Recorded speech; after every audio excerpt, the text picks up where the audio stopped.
Hello friends, welcome to Mom's Secret. இன்னைக்கு நாம பார்க்க போறது ஈவினிங் ஸ்நாக் ஐட்டமான உப்பு உருண்டை தான்.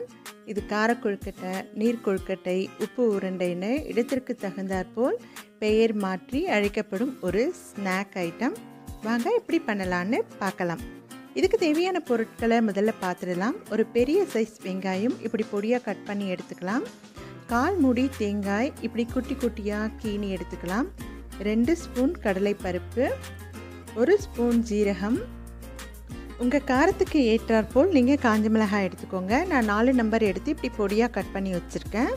1 ஸ்பூன் கடுகு, 4 ஈர்க்கு கருவேப்பிலை குட்டி குட்டியாக கட் பண்ணிக்கோங்க. நான் 1 கப் அரிசியை 1.5 மணி நேரம் ஊற வச்சு இப்படி தண்ணியை வடித்து எடுத்திருக்கேன்.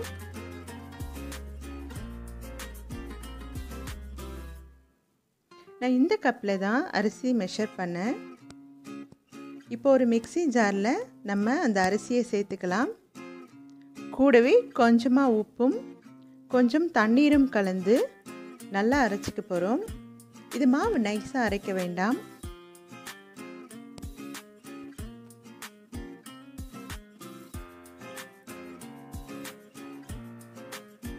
இந்த மாதிரி கொஞ்சம் கொரகொரப்பாக அரைச்சி எடுத்துக்கலாம்.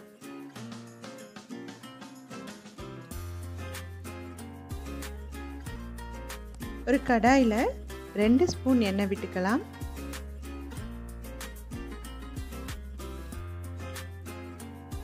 இப்போ கடுகு சேர்த்து பொரிந்ததும் கடலைப்பருப்பு சேர்த்துக்கலாம்.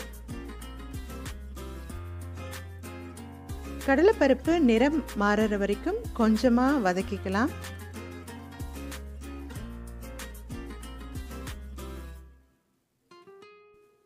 இப்படி நிறம் மாறினதும் அதோட ஜீரகம் சேர்த்து பொரிய விடலாம். ஜீரகம் பொரிஞ்சு நல்லா வாசனை வருது. இந்த ஸ்டேஜில் நம்ம காய்ந்த மிளகாய் சேர்த்துக்கலாம். காய்ந்த மிளகாய் கொஞ்சம் நிறம் மாறணும், அது வரைக்கும் கொஞ்சமாக வதக்கிக்கலாம். இப்போது பொடியாக கட் பண்ணி வச்சுருக்க ஆனியன், கருவேப்பிலை இது ரெண்டையும் சேர்த்து மிதமான தீயில வதக்கிக்கலாம். ஆனியன் ரொம்ப வதங்கணும்னு அவசியம் இல்லை, கொஞ்சம் கிரன்ச்சியாக இருந்தால் நல்லாயிருக்கும். இப்போ நம்ம பொடியாக கட் பண்ணி வச்சுருக்க தேங்காய் சேர்த்துக்கலாம். கூடவே பெருங்காயத்தூளையும்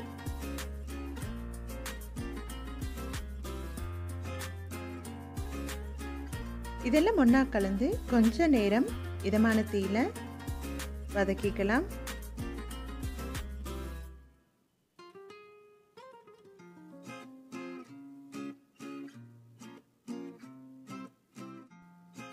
இது கூட கொஞ்சமாக சால்ட் சேர்த்துக்கலாம். நம்ம மாவுலேயும் உப்பு சேர்த்துருக்கோம். இப்போது அரைச்சி வச்சுருக்க மாவை கொஞ்சம் நீர் பதமாக கரைச்சி இதில் விட்டு கைவிடாமல் கலந்து விட்டுக்கிட்டே இருக்கணும். அப்போ தான் ஒன்றோட ஒன்று கலந்து வரும். இல்லைனா நம்ம வதக்கின பொருள் தனியாகவும் மாவு தனியாகவும் இருக்கும். இது ஒரு 2 நிமிஷம் இப்படி கைவிடாமல் நீங்கள் கலந்து விட்டுக்கிட்டே இருந்தீங்கன்னா நல்ல மாவு ஒன்றோட சேர்ந்து உருண்டு வரும். இது ரொம்ப ஹை ஃப்ளேமில் வச்சு பண்ணாதீங்க. மிதமான தீயில இப்படி கைவிடாமல் கலந்து விட்டுக்கிட்டே வாங்க.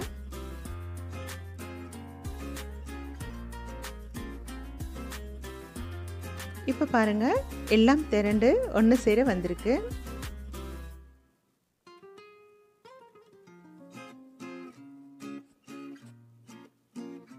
இந்த ஸ்டேஜ் வந்ததும் நம்ம இறக்கி கொஞ்ச நேரம் ஆற வச்சுக்கலாம்.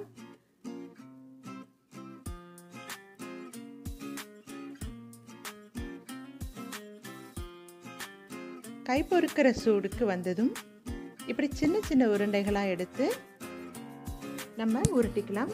நீங்கள் இது கொழுக்கட்டை மாதிரி பண்ணாலும் சரி, இல்லை இந்த மாதிரி சின்ன சின்ன உருண்டைகளாக உருட்டிக்கிட்டாலும் சரி, ரெண்டும் ஒரே டேஸ்ட்டு தான் கொடுக்க போகிறது.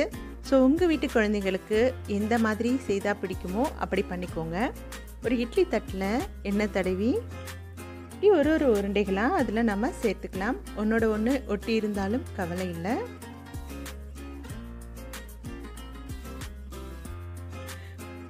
இந்த மாவு ஏற்கனவே நாம் வதக்கும் பொழுதே ஒரு கால்வாசி வெந்திருக்கும். ஸோ இப்போது மீதி இருக்கிறது தான் வேக வேண்டியிருக்கு. ஒரு 20 நிமிடங்கள் நல்ல ஆவியில் இப்படி வேக வச்சு எடுத்தோம்னா நல்லா வெந்திருக்கும் உருண்டைகள்.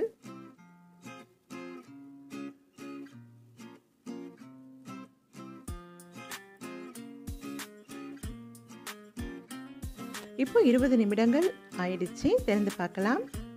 பாருங்கள், சூப்பராக வெந்திருக்கு.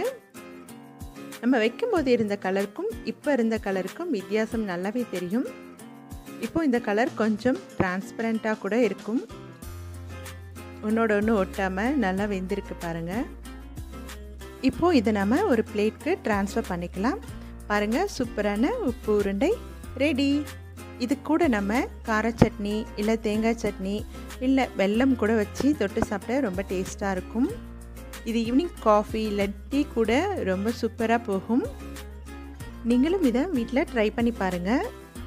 நிஜமாகவே இந்த வீடியோ உங்களுக்கு பிடிச்சிருந்துச்சுன்னா இந்த வீடியோக்கு ஒரு லைக் பண்ணுங்கள். உங்கள் அபிப்பிராயத்தை கமெண்ட்ஸில் சொல்லுங்கள். இந்த வீடியோவை உங்கள் ஃப்ரெண்ட்ஸுங்களுக்கு ஷேர் பண்ணுங்கள். அப்படியே மறக்காமல் நம்ம சேனலை சப்ஸ்கிரைப் பண்ணிவிட்டு பக்கத்தில் இருக்கிற பெல் ஐக்கானையும் ப்ரெஸ் பண்ணிக்கோங்க. அப்போ தான் உடனுக்குடன் நம்மளோட வீடியோஸ் உங்களுக்கு அப்டேட் ஆகும். தேங்க்யூ.